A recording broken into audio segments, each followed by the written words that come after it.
안녕하세요. 여러분의 건강지킴이입니다. 오늘도 좋은 하루 되시고 항상 건강하시길 응원합니다. 제가 얼마 전에 정말 놀라운 사연을 하나 들었어요. 서울에 사시는 68세 이 할머니 이야기인데요. 이분은 평생 건강 하나는 자신 있다고 하셨대요.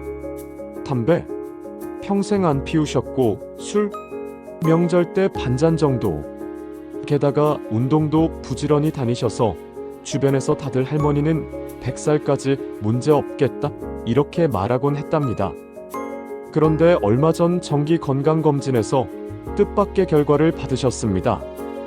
폐에 이상한 그림자가 잡혔다는 거예요. 아니 내가 왜 담배도 안 피우는데 할머니는 의사 앞에서 정말 억울하다고 하셨대요. 가족들도 다들 의아했죠. 그런데 정밀 검사를 해보니까 폐암 초기로 판정이 났습니다. 다행히 초기에 발견해서 치료는 가능했지만 충격은 이루 말할 수가 없었죠. 여기서 의사 선생님이 하신 말씀이 참 인상 깊었어요. 담배만 안 핀다고 암을 피할 수 있는 건 아닙니다. 집안에서 노출되는 발암물질이 생각보다 많아요. 그 순간 할머니는 멍해졌다고 합니다. 집이 제일 안전한 곳인데 그 집 때문에 암에 걸릴 수도 있다니. 여러분, 이 얘기 들으면서 어떠세요? 나랑은 상관없는 이야기 같으신가요? 그런데 솔직히 우리 집안 환경을 하나씩 떠올려 보면 고개가 끄덕여질 거예요. 방마다 놓여있는 방향제, 세탁 후 은은한 향기를 내는 섬유유연제, 요리할 때 피어오르는 기름 연기, 전자레인지에 넣는 플라스틱 용기. 다들 그냥 당연하게 쓰고 계시죠? 이게 바로 문제의 시작입니다. 특히 어르신들 집에는 오래된 가구, 벽지, 장판이 그대로 남아있는 경우가 많아요. 예전 자재에는 포르말데이드 같은 유해 성분이 들어간 경우가 많거든요. 시간이 지나면서 조금씩 공기 중으로 새어나와요. 눈에 안 보이고 냄새도 거의 안 나니까 알 길이 없죠. 그런데 그걸 매일 몇 년이고 심지어 수십 년 동안 들이마신다고 생각해보세요. 작은 독이라도 계속 쌓이면 결국 큰 병으로 나타나는 겁니다. 제가 아는 또 다른 사례도 있어요. 혼자 사시는 72세 어르신인데 집에 들어가면 향긋한 냄새가 가득했대요. 이유를 여쭤보니 방이 쾌적해야 기분이 좋지 하면서 방향제를 방마다 두세 개씩 쓰시더라고요. 그런데 몇 년 지나니까 자꾸 기침이 나오고 목이 쉬는 증상이 생겼답니다. 병원에 가니까 기관지가 손상돼 있었고 장기적으로는 암 위험까지 커질 수 있다고 경고를 들으셨어요. 이게 우픈 현실이죠. 좋은 향기 맡으려고 집안 공기 쾌적하게 하려고 쓴 건데 알고 보니 몸을 해치고 있었던 거예요. 우리 몸은 솔직합니다. 눈이 시리거나 목이 따갑거나 머리가 아픈 게 다 신호거든요. 그런데 그 신호를 무시하면 결국 늦게 깨닫게 되는 겁니다. 여러분도 혹시 이런 경험 있으신가요? 요리하다가 눈이 매워서 눈물이 난다든지, 겨울철에 창문 닫고 난방만 돌리면 머리가 띵하다든지, 세탁 끝난 옷 냄새가 강할 때 목이 칼칼하다든지, 사실 다 유해물질에 노출됐다는 뜻이에요. 그런데 우리는 그게 너무 일상적이다 보니까 대수롭지 않게 넘기고 살아요. 결국 문제는 집이 안전하다는 우리의 착각입니다. 바깥의 미세먼지나 흡연은 위험하다고 생각하면서도 집 안에 숨어있는 발암물질은 대수롭지 않게 생각하죠. 하지만 통계적으로 보면 실내 공기 오염이 실외보다 더 심각할 때가 많습니다. 게다가 나이 들수록 폐와 간 같은 장기의 해독 능력이 떨어지기 때문에 같은 양을 마셔도 피해는 훨씬 크죠. 이제 아시겠죠? 집 안이야말로 우리가 가장 많이 머무는 공간이고 그래서 가장 많이 영향을 받는 곳이에요. 밖에 나가야 위험하지, 집은 괜찮아라는 생각 버리셔야 합니다.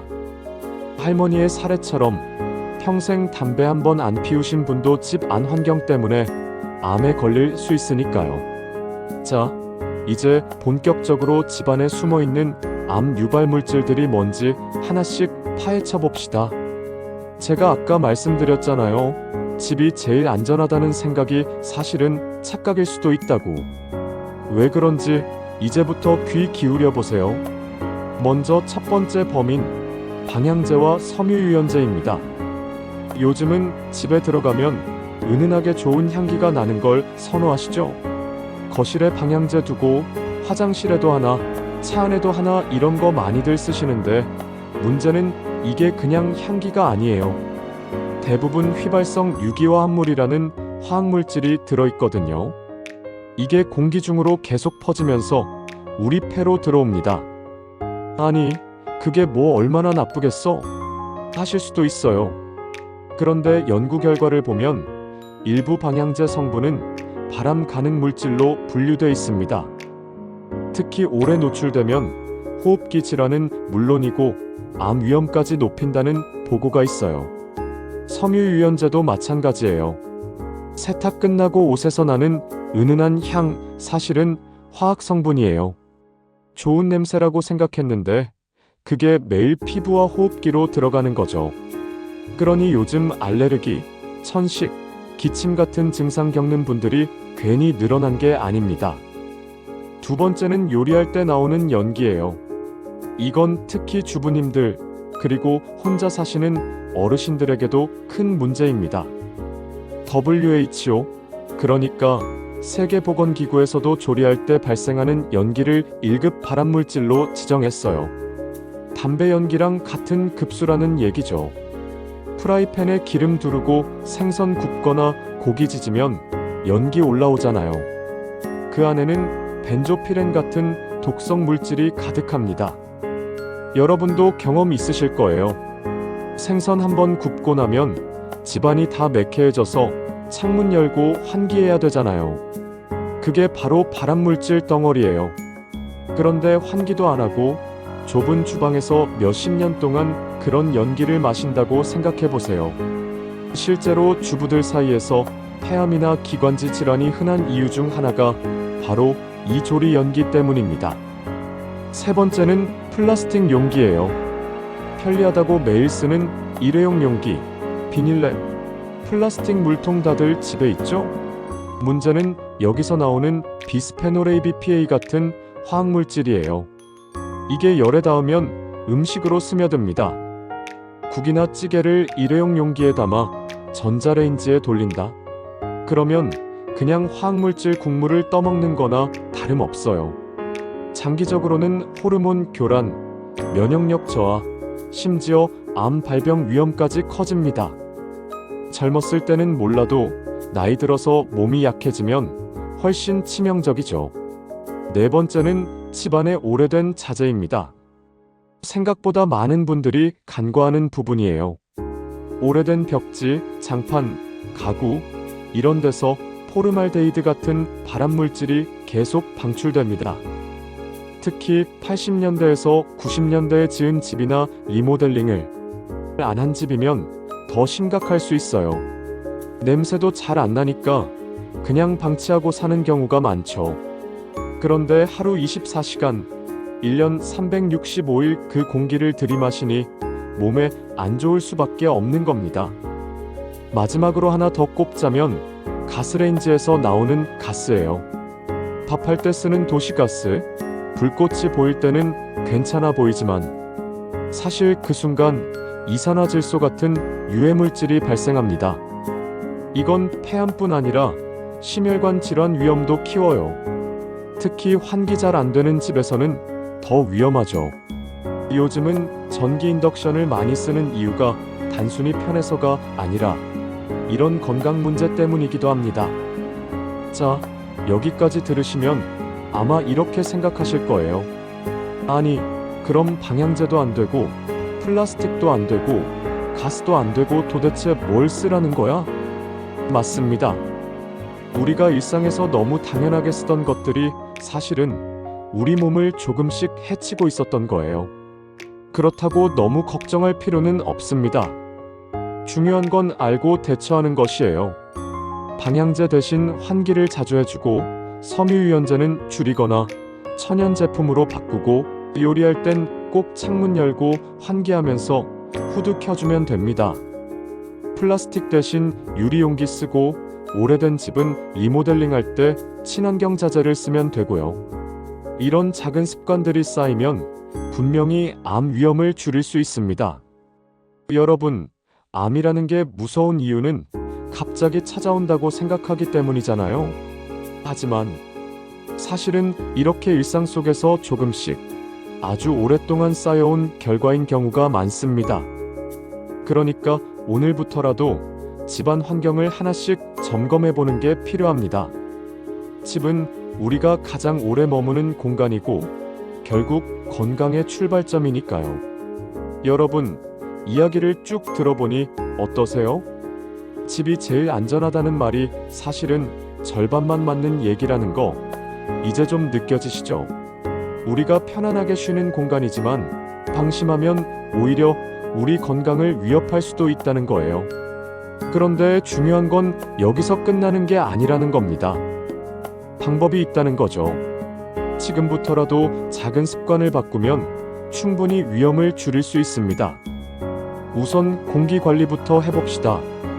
방향제, 섬유유연제 이런 건 이제 과감히 줄여보세요. 향기 없으면 답답하다 하시는 분들 많은데 사실 진짜 상쾌한 건 인공 향기가 아니라 환기된 맑은 공기예요. 아침 저녁으로 창문 열어서 바람 한번 쐬어주고 미세먼지 심한 날에는 공기청정기를 돌려주면 됩니다. 괜히 냄새로 덮으려고 하지 마세요. 냄새가 안 난다고 깨끗한 게 아니고 냄새가 좋아도 안전한 건 아닙니다.